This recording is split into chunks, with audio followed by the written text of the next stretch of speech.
ইসলামের তেজ্যপুত্র করার কোনো বিধান আছে কিনা? অনেক সন্তানকে বাবা মা তেজ্যপুত্র করে, যে আমার কথা শুনে ওরা তেজ্যপুত্র করে দিলাম। ইসলামে সন্তানকে তেজ্যপুত্র করার কোনো সিস্টেম নাই। আমাদের প্রচলিত আইনে থাকতে পারে, বাট ইসলামে নেই। তেজ্যপুত্র করা যায় না। আপনার ঘরে জন্মগ্রহণ করেছে, সে আপনার সন্তান, চিরকাল সন্তান। আপনি ত্যাগ করলেও সে সন্তান, না করলেও সন্তান। এটা আপনি ত্যাগ করার জিনিস না। ঠিক একইভাবে সন্তান তার বাবা মাকে ত্যাগ করার সুযোগ নেই, যে হ্যাঁ আমি ত্যায্য করে দিলাম।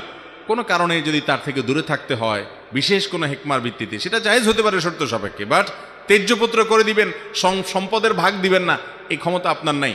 আপনার সম্পদে আপনার সন্তান হিসাবে অটোমেটিক তার এটা অধিকার হয়ে গেছে। আল্লাহ তাআলা বলেছেন, আবা ওকুম ও আবনা ওকুম লা তাদরুনা আইয়ুহুম আকরাবু লাকুম নাফআ। তোমাদের বাবা মা, তোমাদের সন্তান সন্ততি কে বেশি উপকারে আসবে তোমরা জানো না। ফরিদাতাম মিনাল্লাহ বলেছেন, আল্লাহর বন্টন। এই মিরাস বা সম্পদ, এটা আল্লাহ যাকে যতটুকু বলছে দিয়ে দাও।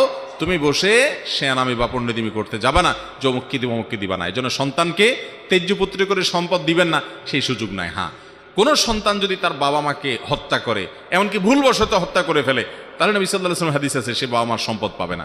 কিন্তু বাবা মা সন্তান একটু খারাপ, হয়তো একটু ভুল পথে আছে, বা একটু বাবা মার কথা শুনে না, তেজ্যপুত্র করে দিচ্ছেন, এই সুযোগ নাই। সে খারাপ হলে তাকে ঘৃণা করবেন, তাকে সংশোধ করার চেষ্টা করবেন, সেটা ভিন্ন বিষয়। তাই বলে তেজ্যপুত্র করতে পারবেন না।